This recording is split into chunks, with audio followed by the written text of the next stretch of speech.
आमोस की पुस्तक और उसका 8वां अध्याय।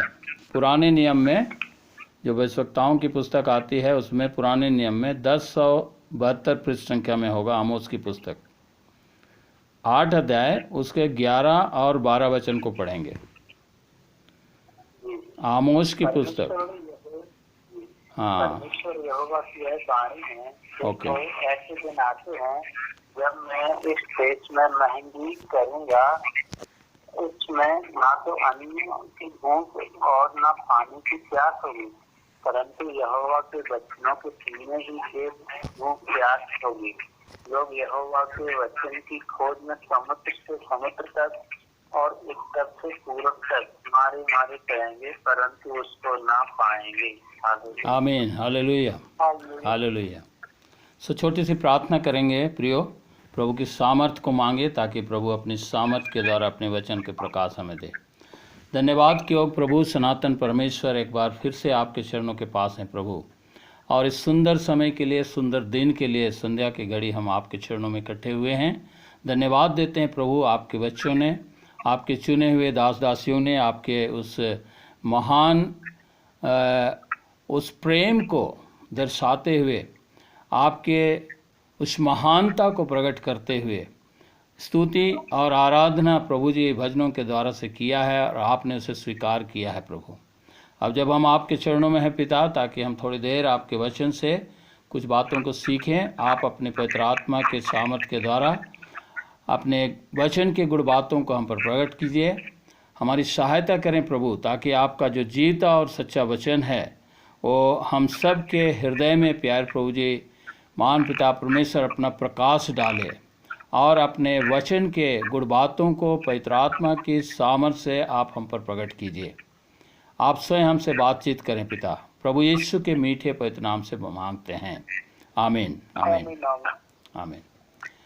सुप्रियो, हमने आज आमोस की पुस्तक से ये विषय को लिया है कि हम आप प्रभु के वचन को मिलकर इस बात को समझ सके, इस बात को जान सके प्रभु हमसे आज क्या कहना चाहता है। यहाँ पर मैं पिछले कई दिनों से, जब से हम इस कोरोना वायरस के बीच में से गुजर रहे हैं प्रियो, तो मेरे मन में प्रभु ने एक विचार को, एक बात को डाला कि आज हम लोग इस परिस्थिति के बीच, इस अवस्था के बीच में कितने एक दूसरे से फिजिकल तौर से दूर पाए जाते हैं। आज भी पास्टर विजय के साथ दिन में मेरी बातचीत हो रही थी और हम लोग बात कर रहे थे कि कलीसियाओं को इकट्ठे होने के लिए बहुत सारी जगहों में, बहुत सारे स्थानों में, पूरे देश भर में, हमारे हिंदुस्तान में और हिंदुस्तान से बाहर और भी अन्य बहुत सारे देशों में जहाँ पर तक कोरोना का प्रकोप पड़ा है, इस वायरस का प्रकोप पड़ा है, आज करीब करीब बहुत सारे देशों में इस बात की पाबंदी है कि लोग परमेश्वर के भवन में जा नहीं पा रहे हैं और आमने सामने परमेश्वर के वचन को सुन सकने के लिए कितने असहाय हो गए हैं।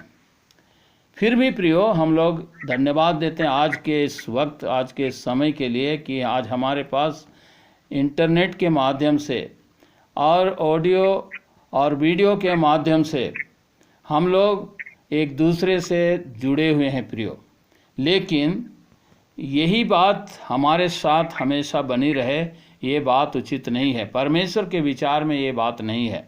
लेकिन फिर भी इस अवस्था से प्रभु हमको लेकर जा रहा है। अगर हम इब्रानियों की पुस्तक को पढ़ें, मैं अपने विषय से थोड़ा सा बाहर जा रहा हूँ, इब्रानी की पुस्तक उसका 12 अध्याय को पढ़ें तो वहाँ पर हम एक बात पढ़ते हैं जहाँ प्रभु अपने लोगों से एक बात कहते हैं और वो ये है कि 12 अध्याय के 25 आयत में कि तुम एक दूसरे के साथ इकट्ठा होना ना छोड़ें, है ना, एक दूसरे के साथ इकट्ठा होना ना छोड़ें जैसे कि कितनों की रीति है, पर एक दूसरे को समझाते रहें, क्योंकि ज्यों ज्यों उस दिन को निकट आते देखो त्यों त्यों और भी अधिक यह किया करो। यानी कि प्रभु हमें ये आदेश देते हैं प्रियो कि हमें इकट्ठा होना है। आरंभ के समय में, कलीसियाओं के आरंभ के समय में भी परमेश्वर के लोग, चुने हुए लोग इकट्ठे होते थे, बल्कि जब कलीसियाएँ जब छोटे छोटे ग्रुप में, छोटे छोटे संख्या में शुरू होती थी, तो घरों में कलीसियाएँ आरंभ हुई और घर घर में प्रभु की आराधना होती थी। आज वो स्थिति है। लेकिन यहाँ पर आज हमारा विषय है प्रियो, जो प्रभु हमसे कह रहे हैं कि एक वक्त ऐसा आने वाला है, एक समय ऐसा आने वाला है। उसी जगह में आएंगे, आमोस की पुस्तक और उसका 8 अध्याय उसका 11 वचन में कहता है, देखो ऐसे दिन आते हैं जब मैं इस देश में महंगी करूँगा, इस देश में ऐसी महंगाई करूँगा। और किस बात की महंगाई? आगे लिखता है, उसमें ना तो अन्न की भूख और ना पानी का प्यास होगा। यानी कि वो जो भूख और प्यास होगा, वो जो महंगाई होगा, वो अन्न और जल की नहीं होगी। और आगे कहता है, परंतु यहोवा के वचनों के सुनने ही की भूख प्यास होगी। हालेलुया। प्रियो, हम यहाँ पर इस बात को देखते हैं कि यहाँ पर जो महंगाई होने वाली है, यहाँ पर जो जिस बात का अकाल होने वाला है, वो है परमेश्वर के वचन के सुनने की। परमेश्वर के वचन के सुनने की भूख और प्यास मनुष्यों में उत्पन्न होगा। जो आज हम बहुत सारी जगहों में देखते हैं, परमेश्वर का वचन जब सुनाया जाता है, परमेश्वर का वचन दिया जाता है, मुफ्त में मिलता है, तब उसका कदर लोग नहीं करते। बहुत सारे जगहों में, आज भी बहुत सारी जगहों में ऐसी स्थिति है। लेकिन प्रियो, परमेश्वर के वचन को सुनना, परमेश्वर के वचन को हमको ध्यान लगाना, यही तो प्रभु ने हमारे उद्धार के लिए ठहराया। और इसलिए हम लोग रोमियो की पत्री में इस बात को पढ़ते हैं 10वें अध्याय में कि वचन सुनना वचन से होता है। जो सुनना है वो वचन से होता है, परमेश्वर के वचन से होता है। विश्वास सुनने से और सुनना परमेश्वर के वचन से होता है। तो जो सुनना है प्रियो, जो हमारे 2 कान परमेश्वर ने दिए हैं हमें सुनने के लिए, है ना। सुलेमान भी अपने वचन में इस बात को कहता है कि सुनने में तत्पर रहो, है ना। तो यहाँ पर आमोस जो अपनी भविष्यवाणी की पुस्तक में इस बात को लिख रहा है, हालांकि आमोस के बारे अगर हम देखें, अब आमोस भविष्यवक्ता जो कि 8वीं शताब्दी में, है ना, BC में, BC 8 में, मतलब प्रभु यीशु मसीह के दिनों से 800 साल पहले, लगभग 8वीं सेंचुरी के मध्य में उसने ये भविष्यवाणी की। ये भविष्यवाणी के वचन जो उसने लिखे, वो प्रभु यीशु मसीह के दिन से लगभग 8 सेंचुरी पहले उसने इस बात की भविष्यवाणी की। और तब वो अंत के दिनों का, और विशेष रीति से इस पुस्तक में वो न्याय के बारे में जिक्र करता है ना। परमेश्वर के न्याय के बारे में इस पुस्तक में वो चर्चा करता है। और इसलिए परमेश्वर के न्याय को उसने कहा है कि सोते के समान बहने दो, मतलब वो न्याय करने दो परमेश्वर को, है ना। और इसलिए परमेश्वर जो न्यायी परमेश्वर है, वो हमेशा से धर्मी परमेश्वर है। हर एक चीज़ का एक दिन उसने न्याय करना है, इसलिए उसने न्याय के बारे में अपनी इस पुस्तक में लिखा प्रियो। और इसीलिए जब सुनने के लिए प्रभु ने हमें कान दिया है प्रियो, तो हमें परमेश्वर के वचन को सुनने के लिए कितना तत्पर होना चाहिए, तत्पर रहना चाहिए। और एक दिन, एक समय आने वाला है। तो मेरे जहन में इस बात को जब मैं सोच रहा था, आज तो सारी चीज़ें उपलब्ध हैं, आज तो इंटरनेट के माध्यम से और वचन हमारे बीच में हर तरह से, है ना, साहित्य के द्वारा, अन्य कई जरियों के द्वारा हमारे हाथों में, हमारे सामने, हमारी लाइब्रेरी में सब कुछ परमेश्वर के वचन का ज्ञान और भंडार हमारे पास उपलब्ध है प्रियो। लेकिन आज के समय में अगर हम उसका कदर नहीं कर रहे हैं, आज के समय में हम और आप उसको लापरवाह से छोड़ दे रहे हैं, जैसे कि आज की स्थिति है। आज कोरोना वायरस का इस संसार में आने का जो परमेश्वर का उद्देश्य यही है कि परमेश्वर इस संसार का, इस जगत का, समूचे जगत का न्याय करना चाहता है। और उसमें भी जो परमेश्वर के चुने हुए लोग हैं, परमेश्वर के जो बुलाए हुए लोग हैं, उसको और भी अधिक पवित्र ठहराने के लिए, धर्मी ठहराने के लिए इस वायरस को अलाउ किया, परमेश्वर ने होने दिया संसार में, ताकि उसके लोग भी परखे जाएं और परखे जाकर खरे निकलें और खरे निकलने के पश्चात परमेश्वर की महिमा प्रकट हो सके।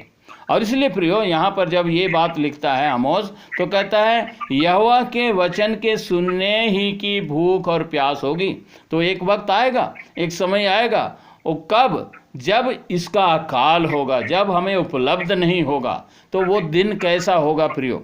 हो सकता है मैं इस बात को अपने अंदर प्रभु के भय से मैं उसको टटोल रहा था, मैं ढूंढ रहा था कि आज तो इंटरनेट के माध्यम से सब कुछ हमें अपने पास बिल्कुल सामने अपने हाथों में पाते हैं, है ना। अगर हम सफ़र में जा रहे हों, हमारे पास बाइबल नहीं है, तब भी हमारे पास मोबाइल है, हम तुरंत वहाँ परमेश्वर के वचन ढूंढ लेते हैं, पढ़ लेते हैं और सुन लेते हैं, एक दूसरे से हम तसल्ली पाते हैं। तो ये वैसा समय कब होगा जबकि वो ढूंढने से नहीं मिलेगा। 12वें वचन में देखिए उस बात को स्पष्ट कर रहा है।